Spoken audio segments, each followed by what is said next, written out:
건강하게 아이를 출산하는 것입니다. 그리고 아이를 낳고 난 후의 관건은 이제 아이가 건강하게 잘 자라는 것입니다. 시간이 지나감에 따라서 그 시간에 맞추어서 그 아이가 건강하게 잘 성장을 해주면은 그 부모님은 너무나 감사하고 또 그 아이를 통해서 누리는 행복이 클 것입니다. 그런데 이 아이가 말이죠, 한 중학생쯤 됐음에도 불구하고 키가 1m도 안 됩니다. 그러면은 부모님 입장에서 걱정이 안 될 수가 없겠죠. 또 이 아이가 늘 엄마한테 젖죠, 엄마 나 젖죠 이러면서 그때까지도 엄마의 젖을 찾고 있다면은 이거 부모 입장에서는 보통 걱정이 아닐 거예요. 우리 신앙생활도 마찬가지라는 겁니다. 우리가 믿기 전에는 예수를 믿는 것이 일단은 가장 중요한 관건입니다. 예수를 믿어야 됩니다. 예수님을 고백해야 됩니다. 그리고 예수님을 고백하고 예수님을 믿고 난 뒤에 중요한 관건이 있다면 이제 적당하게 시간에 맞춰서 잘 그 믿음이 성장하는 거예요. 만약에 예수를 믿고도 많은 세월이 지나갔음에도 불구하고 신앙의 성장이 이루어지지 아니하고 어린아이와 같은 그런 모습만 보이고 있다면 하나님 입장에서는 참 안타깝고 근심이 이만저만이 아닐 것이란 말이에요. 이제 신앙생활을 시작하고 10년이 지나고 20년이 지났으면은 이제는 뭔가 교회 안에서 하나님의 나라 안에서 내 위치를 알고 그 다음에 책임도 좀 가질 줄 알고 그 다음에 사명이 뭔지도 아는 그런 삶을 살아갈 때에 하나님께서 기뻐하시는 그런 사람이 될 줄로 믿는 것입니다. 예수님의 제자들 중에서는 인품이 훌륭하고 또 똑똑한 사람이 별로 없었습니다.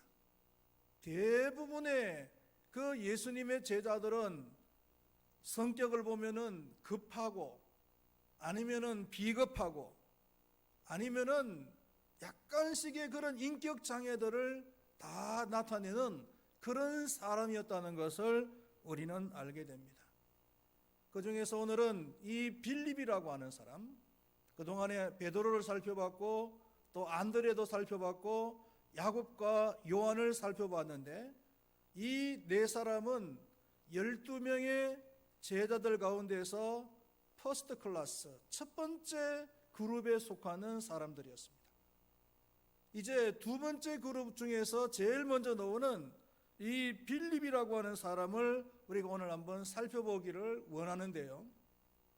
이 빌립은 오늘 우리가 봉독했던 요한복음에 나오는 것처럼 베드로, 안드레와 같은 같은 고향입니다. 벳세다라는 곳이 고향입니다. 그리고 예수님을 메시아로 인정을 하고 난 뒤에 즉각적으로 자신의 친구인 나다나엘을 예수님께로 인도한 사람이기도 합니다. 그리고 예수님께서 오병이어의 기적을 행하실 때에 제일 먼저 빌립에게 우리가 어디서 떡을 사서 이 사람들을 먹이겠느냐라는 질문을 했던 것을 봤을 때에 아마 이 빌립은 12명의 제자들 가운데서 이 음식을 공급하는 역할을 맡은 사람이 아닌가, 이렇게 많은 사람들이 추정을 합니다. 예수님의 제자들 가운데서도 맡은 역할들이 있었어요. 가룟 유다의 역할이 뭐였죠? 가룟 유다의 역할은 돈 맡은 역할을 했지요. 가룟 유다가 돈 맡은 역할을 했다면은 아마 이 빌립은 음식을 공급하는 역할을 했던 것이 아닌가라고 학자들이 추정을 한다는 것이죠. 이 빌립은 말년에는 부르기아라는 곳에서 복음을 열심히 전하다가 히에라폴리스, 그 유명한 그 온천이 있는 파무칼레의 바로 인근에 있는 히에라폴리스에서 순교를 했다라고 기록이 전하고 있습니다. 먼저 이 빌립의 인격을 우리가 한번 생각을 해보면은, 이 빌립의 인격을 좋게 생각을 하면은 아주 신중하고 또 조심스러운 그런 사람입니다. 그래서 경솔하게 판단을 하거나 경솔하게 행동을 하지 않기 때문에 실수를 잘 하지 않는 그런 사람이라고 할 수가 있습니다. 그러나 반면에 또 굉장히 소심하고 또 겁이 많고 계산적인 사람이 또 대부분 보면은 아주 그 소극적이면서 더 나아가서는 부정적인 이런 사람들이 많아요. 또 책임을 안 지려고 하고 중간자 위치에 서려고만 하는 회색 분자와 같은 사람이 바로 이 빌립이 아닌가, 이렇게 생각을 할 수가 있다는 것입니다. 그것을 우리가 성경의 예를 통해서 한번 보면은, 먼저는 우리가 읽었던 요한복음 1장 43절에서 46절 말씀에 보면은 그 빌립이 예수님을 만나는 장면이 나오죠. 이 부분은 그래도 그 빌립의 좋은 인격을 우리가 볼 수 있는 부분이라고 할 수가 있습니다. 빌립은 메시아를 간절하게 사모하는, 고대하고 있었던 사람이었다는 겁니다.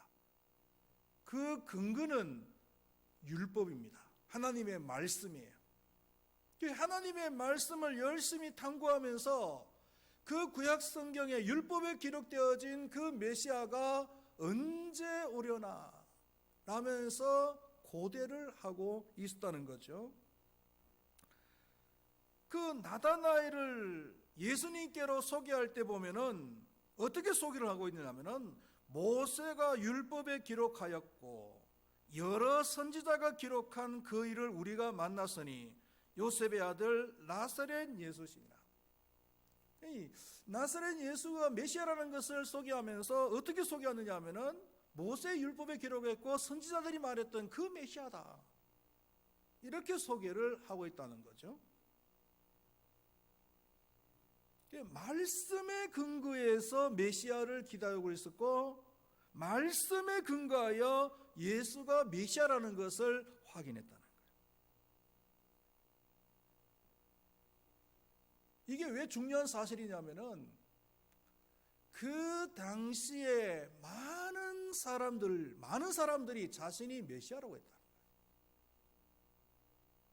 자기가 메시아라고 그렇게 주장을 한 사람들이 많이 있었다는 거예요. 그래서 사람들이 미혹이 돼가지고 그 사람들이 메시아인 줄 따라다녔다는 거예요.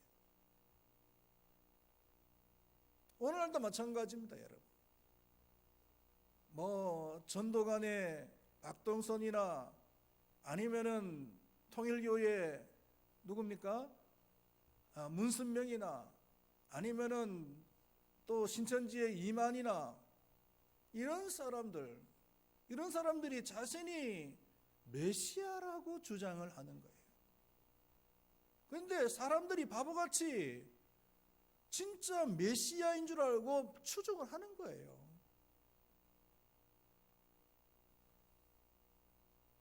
여러분, 우리가 다른 거 다도 안 보더라도 성경에서 메시아라고 하면은 가장 기본적인 거 뭡니까?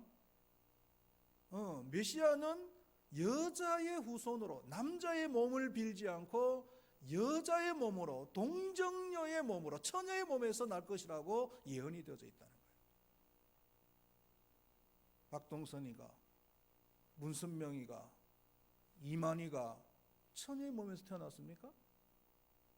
그랬어요? 아니잖아요. 그거 하나만 봐도 그 사람들은 메시아가 아니에요. 그런데 그런데 많은 사람들이 그 사람들이 메시아라고 따라다니는 이유가 뭡니까? 말씀에 근거하지 않고 무슨 경험이나 아니면은 자신들의 그 감정에 의지해서 따라다니는 거예요. 참 어리석은 자죠. 나중에 가면은 후회의 눈물을 크게 흘릴 겁니다. 제가 과거에 한번 기도원에 갔더니 따로 이렇게 방을 주는 게 아니고 큰 홀에다가 사람들을 쫙 이렇게 눕히더라고요. 밤에 잘 때. 그래가지고 그냥 누워서 잘라 그러는 옆에 있는 사람이 말을 걸어와가지고 그 옆에 있는 사람하고 좀 얘기를 나누는데, 이분이 보니까 옛날 그 전도관 있잖아요. 전도관에서 오랫동안 생활을 했던 사람이에요. 아주 그 종교심도 강하고, 대화를 해보니까 보통 사람이 아니더라고요. 그래서 자기는 어릴 때부터 그 전도관에 들어가가지고 그 박동선이가 메시아인 줄 알고 박동선이가 말하면은 그냥 다 따라다니는 거야. 말하면은 그 말이 곧 진리예요. 거역할 수가 없다는 거예요. 결혼도 마음대로 할 수가 없어요. 지정해주는 사람하고 결혼을 해야 된다. 자기가 사랑하는 여인이 있는데 마음대로 결혼을 못하게 하는 거예요. 그러니까 이 사람이 다른 건 다 좋은데 그것만은 아니다라는 생각이 들더라는 거죠. 그래서 결국은 이제 그곳에서 빠져나와가지고 그 전도관이 얼마나 잘못된 것인가라는 것을 이제는 다른 사람들에게 전하면서 사는 그런 사역을 하고 있다라고 그런 얘기를 저한테 하더라고요.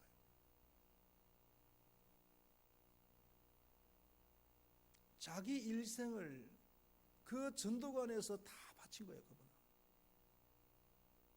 그분은. 나중에 가니까 크게 후회의 눈물을 흘리는 거죠.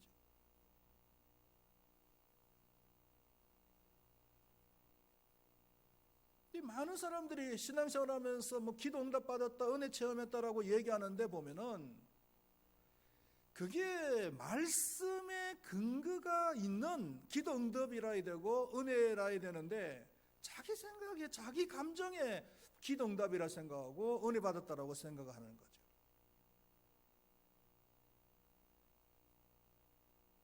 나중에 후회하는 사람들이 있습니다. 그러니까 우리가 기도 응답 받는 것도 그리고 은혜 받는 것도 정말 성경에 근거가 있는 건지 확인을 하고 난 뒤에 그게 기도 응답이다 그리고 은혜다 라고 말을 할 수 있어야 된다는 거예요. 빌립은 말씀에 근거해서 메시아를 기다리고 있었고 그리고 말씀에 근거해서 그 메시아를 확인했다. 아주 신중한 자세라고 할 수가 있겠죠. 그 다음에 오병이어의 사건을 보면은 그 5,000명의 군중들이 먹을 것이 없을 때 예수님께서 하필이면 12명의 제자 가운데서 하필이면 빌립에게 우리가 어디서 떡을 사서 이 사람들을 먹일 수 있겠느냐라는 질문을 던졌다는 겁니다. 왜 예수님께서 이 빌립에게 이 말을 하셨을까? 정말 예수님께서는 자신에게 아무런 방법, 답이 없으니까 빌립에게 물어본 것인가? 그게 아니라는 거죠.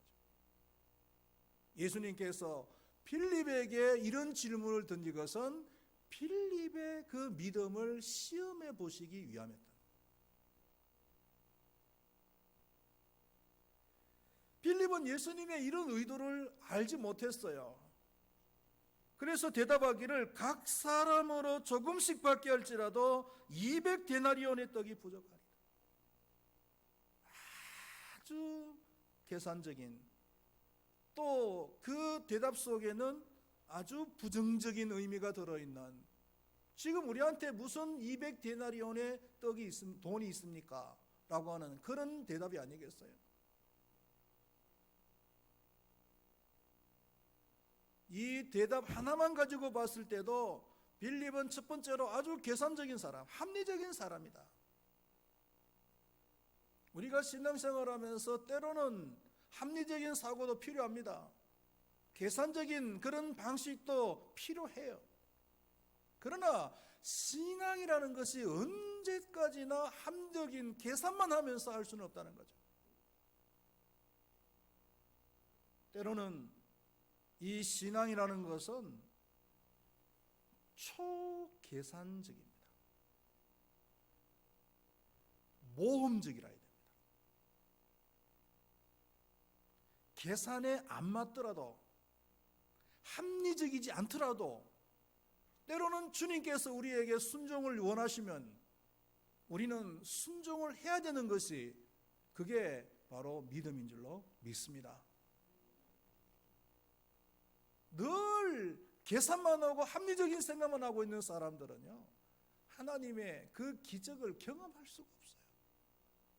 내 계산과 내 합리적인 생각이 안 맞으면 순종을 안 하는데, 그러면은 하나님의 기적을 경험할 수가 없는 거예요. 가나 혼인잔치집에서 그 물이 변해서 포도주가 된 사건을 보십시오.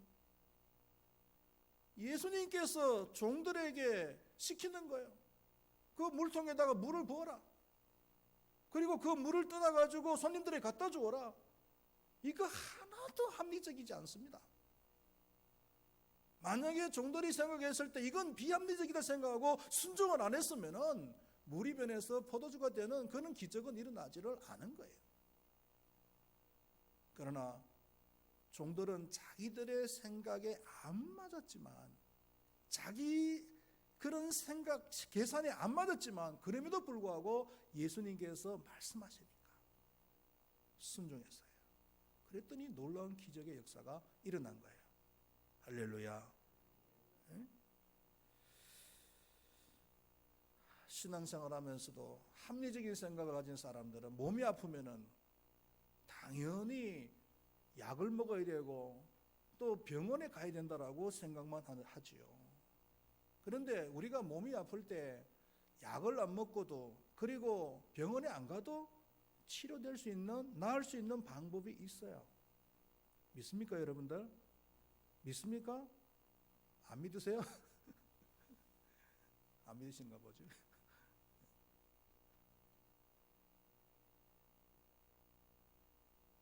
저는 허리가 아파가지고 3년 동안 바보 병신처럼 그렇게 지냈어도 약 한 첩 병원에 가서 진찰 받아보니까 디스크입니다 라고 진단이 나왔는데 하루 약을 지어주더라고요. 3년 동안 고생을 해가지고 디스크라고 하는 진단을 받았는데 하루치 약을 먹어가지고 그게 낫겠어요? 그래서 제가 그 약을 쓰레기통에 집어 던졌습니다. 이 약을 먹고 나을 것 같으면 벌써 나았다 하는 생각이 들더라고요. 그래서 그 약을 쓰레기통에 집어넣고, 그리고 하나님 앞에 작정기도 했습니다. 하나님, 저는 수술하려고 하니까 수술할 돈도 없고, 그러니까 기도할 테니까 하나님께서 낫게 해주십시오. 딱 작정기도 한데, 작정기도 딱 하고 나니까 하나님께서 거짓말처럼 낫게 해주셨어요.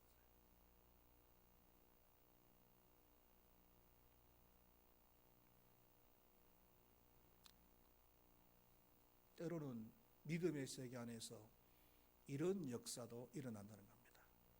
할렐루야. 여러분들에게도 이런 체험들이 있으시기를, 그래서 여러분들의 간증거리가 될 수 있기를 축원드리겠습니다. 계산적인, 합리적인 사람들은 이런 경험을 할 수가 없어요. 그 다음에 이 빌립은 아주 부정적인 사람이라는 것을 알게 됩니다. 계산을 해보니까 200데나리온의 돈이 필요한데 지금 수중에는 그런 돈이 없다는 겁니다. 그러니까 포기를 해버린 거예요. 그래서 또 주변에 보니까 뭐 그럴 만한 음식점도 없는 광야인데 그런 많은 사람들이 먹을 수 있는 음식점도 없다는 거예요. 그러니까 아예 포기를 해버리고 아무런 시도도 안 했다는 거예요. 정말 믿음의 사람이라면은 그런 상황 속에서라도 뭔가 해보려고 시도를 해봐야 했을 텐데 그런 시도조차도 안 했다는 거죠. 그러고 있을 때 동료 제자인 안드레는 어떻게 했습니까? 안드레는 똑같은 상황 속에서도 뭔가를 해보기 위해서 동분서주하면서 쫓아다닌 거예요. 그러니까 어떤 아이가 도시락 하나를 들고 있더라는 겁니다. 물어봤어요. 너 이 도시락을 주님께 드리지 않겠느냐? 이 아이가 기꺼이 드리겠습니다. 그 어린아이의 도시락을 받아가지고 예수님께 가지고 온 거예요. 그때 예수님께서 그 안드레와 어린아이의 그 믿음과 헌신을 보시고는 놀라운 기적, 5,000명이 먹고도 12광주리가 남는 그런 기적을 행하신 겁니다. 할렐루야. 교회 안에서 우리는 이런 계산적이고 부정적인 그런 생각만 가진 사람이 되어서는 안 된다는 거예요.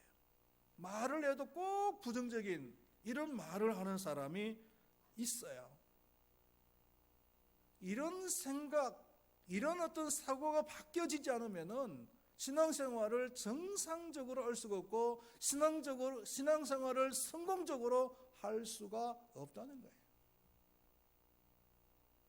여러분, 우리가 어릴 때 참 영웅이었죠. 무하마드 알리라고 하는 역사상 가장 위대한 복싱 권투 선수가 있는데요. 우리 어릴 때는 무하마드 알리가 나온다 그러면 열광적이었잖아요. 그 무하마드 알리가 물론 권투 실력이 가장 탁월한 선수로도 유명을 했지만 또 그 사람은 이 말 때문에 또 유명한 사람이었어요. 그 유명한 나비처럼 날아서 벌처럼 쏘겠다. 아시잖아요. 탱크처럼 쳐들어가서 쥐처럼 빠져나오겠다. 매 시합을 할 때마다 말을 갖다가 그런 긍정적인 말을 하는 거예요. 또 아니면은 일본군의 진주만 공격처럼 하겠다. 이런 말들. 그래서 이 사람이 나중에 뭐라고 얘기하느냐 하면은 나의 성공의 반은 주먹이었고 반은 긍정적인 말이었다. 이렇게 얘기를 했다는 거예요. 자기 스스로. 자기가 권투 시합에 나갈 때 원래 자기 스스로는 굉장히 자기는 겁이 많은 사람이었대요. 시합을 할 때마다 막 겁이 너무 생기니까 그 겁을 두려움을 없애기 위해서 이런 긍정적인 말을 만들어내고 그리고 긍정적인 말을 갖다가 막 뱉어냈다는 거예요. 그래서 시합을 할 때마다 그 에너지를 가지고서 승리하게 되고요. 우리 신앙생활도 마찬가지일 거라고 생각합니다. 적극적인 그런 생각을 가지고서 적극적인 말을 하는 사람이 성공적인 믿음 생활을 할 수가 있는 것입니다. 부정적인 생각을 가지고 있고 부정적인 말을 하는 사람은 늘 내 삶이 그런 거예요. 내 삶이 왜 이러냐 말하기 전에 내 사고가 부정적이지 않는지 그것부터 먼저 돌아보는 것이 필요하다는 거죠. 그 다음에 세 번째가 이제 요한복음 12장 20절에서 22절에 나오는 그 헬라인 몇 사람이 예수님을 면회하러 왔을 때 이 얘기입니다. 그 헬라 몇 사람이 예수님을 찾아와서 예수님을 만나려고 제자들에게 물었어요. 좀 예수님을 만나게 해줄 수 있겠느냐. 그 사람이 누구냐 하면 바로 빌립이었어요. 그러면 이 빌립이 예 알겠습니다. 예수님께로 갑시다 하면서 그 헬라 사람들을 예수님께로 데려갔으면 좋았을 텐데 그 아마 헬라 사람들도 보통 사람이 아니었던 것 같아요. 일반 사람이 아니라 헬라 나라의 고위직에 있는 사람들이었던 것 같아요. 그러면은 예수님께 갑시다 하면서 예수님을 만나게 해줬으면 될 텐데 아무런 행동도 안 한 거예요. 그러고 있을 때 안드레가 또 이번에 안드레가 그 헬라 사람들을 데리고 예수님을 만나게 해줬다는 거예요. 왜 빌립은 아무런 행동을 안 했을까요? 아마 생각이 많았을지도 모르겠죠. 만나게 해주는 것이 옳은가 안 만나게 하는 것이 옳은가 또 만나게 해줬다고 혹시 내가 책임져야 할 일은 없는가 등등해서 여러 가지를 생각하고 있을 때 이미 안드레는 그 사람들을 데리고 예수님께 갔다는 거예요.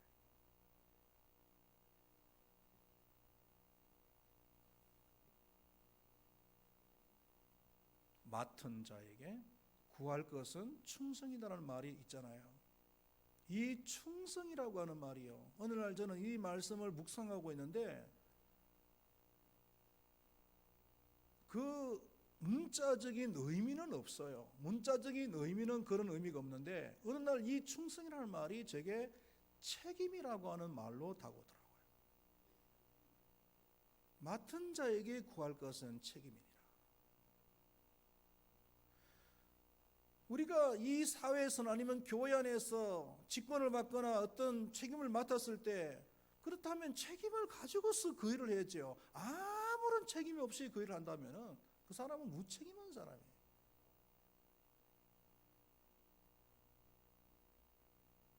직장에서도 마찬가지 아니겠어요?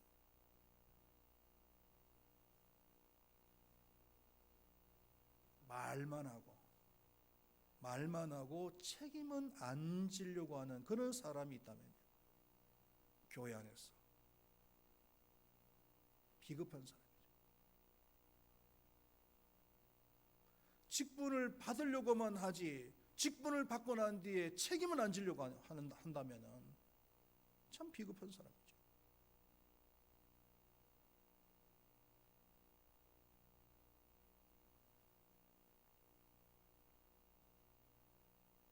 이런 빌립에 대한 예수님의 모습을 우리가 한번 보겠습니다. 요한복음 14장 7절에서 11절 말씀을 보면은 예수님과 그 빌립과 대화를 하는 장면이 나오는데 예수님께서 빌립에게 제자들에게 너희가 나를 알았더라면은 내 아버지도 알았으리로다.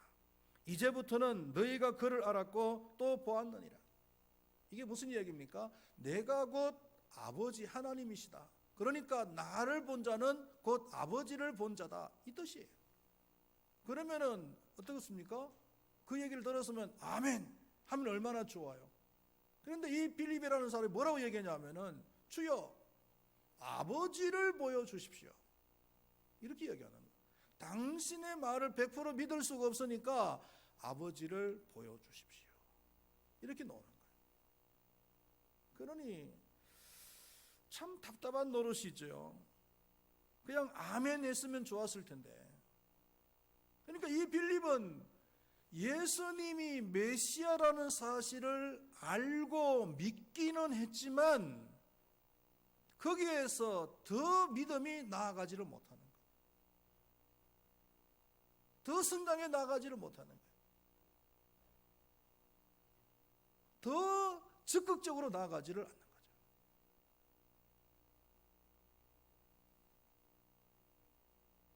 예수님께서 얼마나 안타까우셨을까요? 아니면은 예수님께서 얼마나 짜증났을까요? 어이 짜증나, 그렇게 얘기하는데도 또 하나님을 보여달래?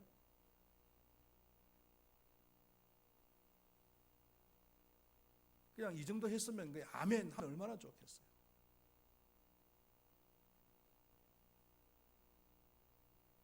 이 교회 안에서도 그 믿음 생활을 오래 했음에도 불구하고 적극적인 신앙으로 성장해 나가지 않는 사람들이 있어요.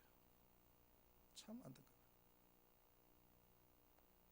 본인만 적극적인 신앙이 아니면 또 괜찮은데 교회 집사 정도 되는 사람이 다른 사람한테 뭐라고 이야기하느냐 하면 또 자기 교회를 다니고 있는 자기 자녀들에게 뭐라고 얘기하느냐 하면은 야, 교회는 다니는 건 좋은데 너무 깊이 빠지지는 말아라.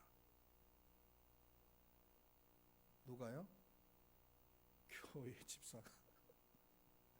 네, 교회 집사나 되는 사람이 자기 자녀들에게 교회 다니는 건 좋은데 신앙생활 하는 건 좋은데 너무 깊이는 빠지지 말아라. 이게 할 얘기입니까 이게?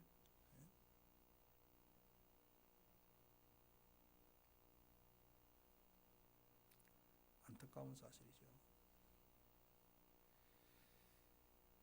예수님께서 이러한 빌립에 대해서 화를 내거나 또 짜증을 내지 아니하시고 그럼에도 불구하고 인자한 모습으로 말씀하십니다.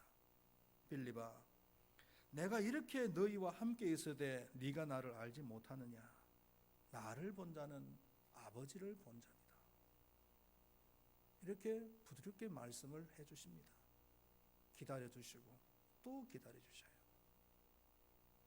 결국은 그 빌립이 변하지요. 변해서 대전도자가 되고, 그리고 마지막에는 그 히에라폴리사에서 순교까지도 하는 그런 위대한 삶을, 생의 마지막을 이제 사는 거예요. 여러분, 우리에게도 아직까지 이런 계산적인 합리적으로만 신앙생활을 하려고 하는 그런 모습이 남아있지는 않습니까? 맡았는데 책임은 안 지려고 하는 그런 모습은 없습니까? 회색 분자와 같은 그런 신앙의 인격을 가지고 있지는 않습니까? 주님께서 참으로 안타까워하시리라고 생각을 합니다. 충성된 신앙인이 될 수 있기를 바라겠습니다. 책임 있는 신앙인이 되시기를 바라겠습니다. 적극적인 신앙인이 되시기를 바라겠습니다. 초계산적이면서 모험적인 그런 신앙을 가지신 분들이 되시기를 바라겠습니다. 그래서 책임 있고 사명감 있는 그런 삶을 살아가셔서 참으로 하나님께서 보실 때 기뻐하시고 하나님께 기쁨을 줄 수 있는 그런 신앙인이 될 수 있기를 간절히 축원드리겠습니다. 기도하겠습니다. 하나님 아버지,